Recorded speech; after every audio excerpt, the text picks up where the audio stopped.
The Stoic view of introverts, solitude, silence, and the strength to stand alone. There is a strange assumption in modern society that a person who talks less must have less to say, that someone who enjoys solitude must be lonely, and that a person who prefers to observe rather than participate must somehow be missing something. We live in a culture that often rewards visibility. Speak up. Network. Promote yourself. Be social. Build connections. Make your presence known. But the ancient Stoics lived according to a different question. They were less concerned with how much attention a person received and more concerned with what kind of person that individual was becoming. From a Stoic perspective, being introverted would not automatically be a weakness, a psychological defect, or something that needed to be cured. The Stoics would likely distinguish between choosing solitude because it supports wisdom and withdrawing from the world because fear, resentment, or insecurity controls you. That distinction is important. Stoicism does not teach that everyone should become loud, outgoing, or socially dominant. Nor does it teach that everyone should isolate themselves from society. Instead, Stoicism asks a much harder question. Can you be alone without becoming lonely? And can you be among people without losing yourself? For the Stoic, that is where the real test begins. The introvert and the inner world. An introverted person often spends considerable time thinking, observing, reflecting, and processing experiences internally. They may enjoy quiet environments and become exhausted by constant social stimulation. They may prefer a few meaningful relationships over dozens of casual ones. The Stoics would probably find some of these tendencies useful. Stoic philosophy places enormous importance on examining one's own thoughts. Marcus Aurelius repeatedly turned inward, not because he hated humanity, but because he understood that the mind needed examination. The Stoic practice of reflection requires a person to step away from the noise of the external world and ask, "What am I thinking? Why am I reacting this way? Is this within my control? Am I allowing another person's behavior to control my emotions? What kind of person am I becoming?" These are deeply introspective questions. An introvert who naturally enjoys reflection may therefore have an advantage when practicing Stoicism. Silence can become a laboratory for the mind. When the world becomes quiet, a person can finally hear the arguments taking place inside himself. But the Stoics would also issue a warning. Introspection is not automatically wisdom. A person can spend hours alone and still misunderstand himself.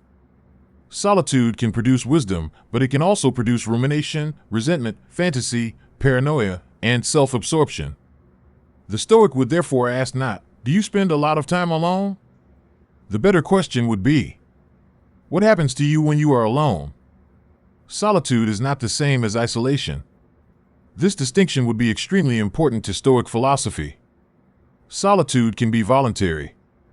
Isolation can be psychological. A person may physically surround himself with people and still feel completely isolated. Another person may spend an evening alone and feel perfectly at peace. The Stoics were interested in the condition of the mind rather than merely the physical circumstances.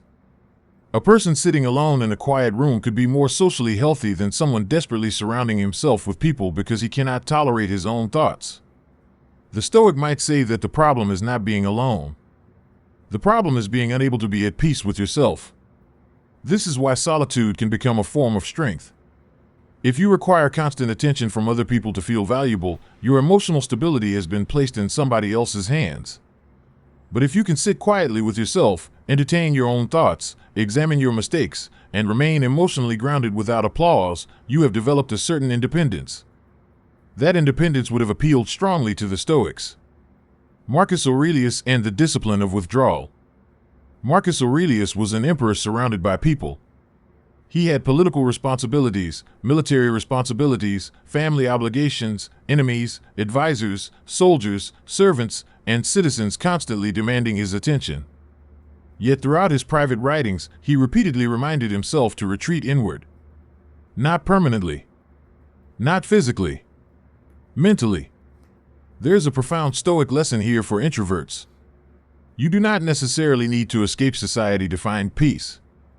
You can learn to carry an inner room with you. You can be sitting in a crowded building while maintaining a private space inside your mind. This is different from running away. The Stoic retreat is not, "I don't need anybody. It is. I do not need everybody's approval. That distinction is enormous. An introvert may sometimes feel pressure to become more outgoing simply because society rewards extroverted behavior. The Stoic would challenge that pressure. Why should another person's preferred personality become the standard by which you measure yourself? If you are naturally quiet, thoughtful, observant, and comfortable with smaller social circles, there is no philosophical requirement that you become the loudest person in the room. But Stoicism would demand something in return. Your quietness must not become an excuse for avoiding your responsibilities. The Stoic would not worship introversion. This is where Stoicism becomes uncomfortable.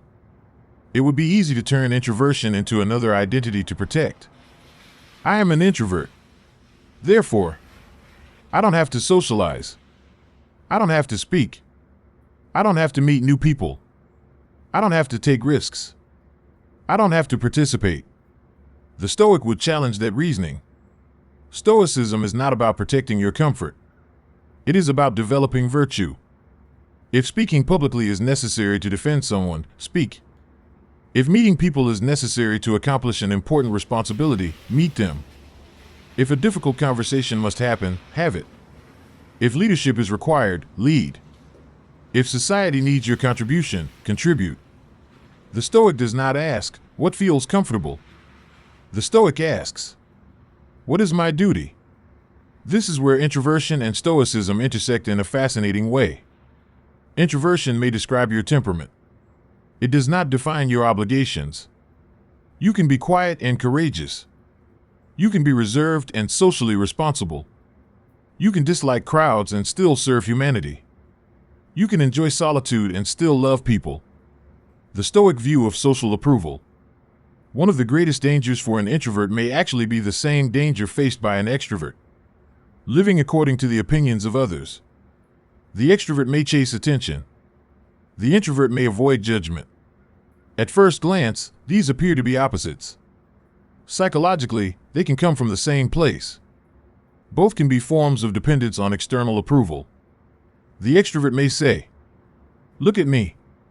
The withdrawn person may say, don't look at me. But both can be intensely concerned with being looked at. The Stoic would try to move beyond both. Your task is not to become invisible. Your task is not to become famous. Your task is to become virtuous. That means your character matters more than your social image. If people think you're quiet, let them. If they think you're strange, let them. If they think you're too serious, let them. If they misunderstand your need for solitude, let them. The Stoic would remind you that other people's judgments belong to them. Your character belongs to you. Introverts and deep relationships. The Stoics did not reject friendship. In fact, friendship and human cooperation were important aspects of Stoic thought. Humans were understood as social beings. This creates an interesting challenge for introverts. A person may genuinely prefer a small circle, but Stoicism would not encourage emotional isolation. The goal is not to collect hundreds of relationships. The goal is to cultivate meaningful relationships based on virtue. A single honest friendship can be more valuable than hundreds of superficial connections. An introvert may naturally gravitate toward these deeper relationships because they often prefer quality over quantity. But even here, the Stoic would encourage balance. Do not expect one person to satisfy every emotional, intellectual, and social need. Do not turn a small circle into a fortress. Do not confuse privacy with emotional imprisonment. Human beings need one another. Stoicism does not deny that. It simply teaches that we should not become slaves to our relationships. The introvert and the fear of rejection. One of the darker sides of introversion can appear when solitude becomes a hiding place. A person might say, I enjoy being alone. But underneath that statement might be, I'm afraid people won't accept me. Those are not the same thing. The Stoic would encourage an honest examination of motive. Why are you avoiding the social world? Because you genuinely enjoy quiet? Or because rejection terrifies you? Because you value meaningful conversation? Or because you fear being judged? Because crowds drain your energy? Or because you are afraid you won't belong? Stoicism teaches us to examine impressions before accepting them. You cannot control whether somebody likes you. You cannot control whether someone misunderstands you. You cannot control whether you are rejected. But you can control whether fear determines your behavior. That means an introverted Stoic should not be afraid to occasionally walk into uncomfortable rooms. Not because socializing is inherently virtuous, but because courage is. Silence is strength. There is something powerful about a person who does not need to fill every silence. Modern culture often treats silence as awkward. The Stoic might treat it as information. When you stop talking, you start noticing. You notice people's behavior. You notice your own emotional reactions. You notice how quickly people seek approval. You notice how often conversations revolve around status, gossip, money, resentment, and comparison. You begin to understand why the Stoics were so concerned with controlling speech. Not every thought deserves a voice. Not every insult deserves an answer. Not every argument deserves participation. Not every provocation deserves your attention. An introvert who has learned the Stoic discipline of silence can become extremely difficult to manipulate. Why? Because manipulation often requires emotional reaction. Someone provokes you. You react. They control the interaction. But someone who pauses before responding creates space between stimulus and action. That space is freedom. The dark side of too much solitude. But solitude has a shadow. Spend enough time alone and your own mind can become an echo chamber. You can begin believing every thought simply because nobody is present to challenge it. Anger can become ideology. Resentment can become identity. Suspicion can become worldview. Self-pity can become philosophy. The Stoics would have warned against this. Your mind needs examination, but it also needs reality.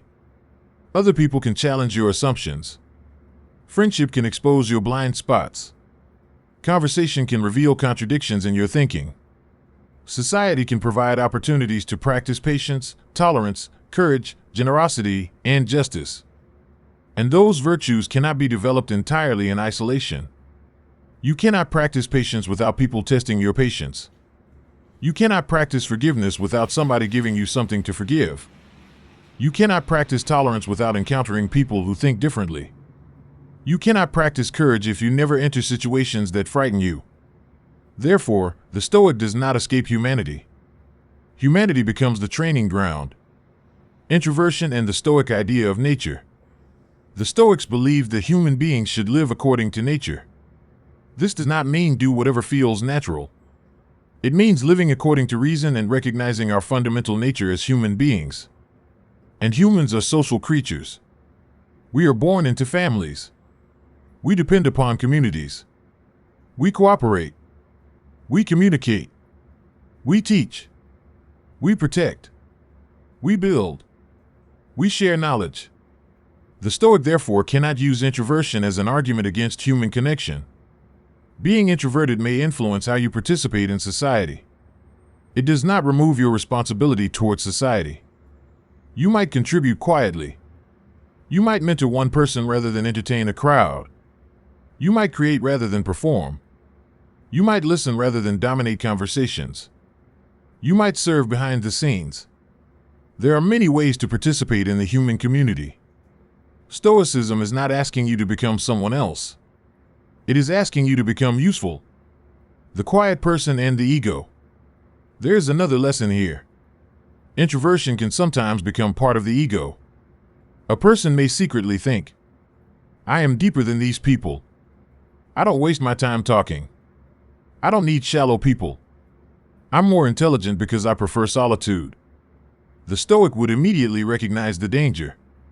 This is still ego. It is simply ego wearing darker clothing. The extrovert can be arrogant because everyone listens to him.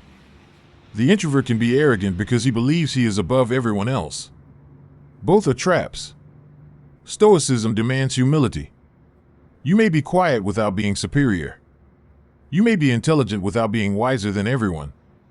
You may enjoy solitude without becoming contemptuous of people. The purpose of withdrawing from noise is not to convince yourself that you are better than those making the noise. It is to hear yourself clearly enough to recognize your own imperfections. The ideal Stoic introvert.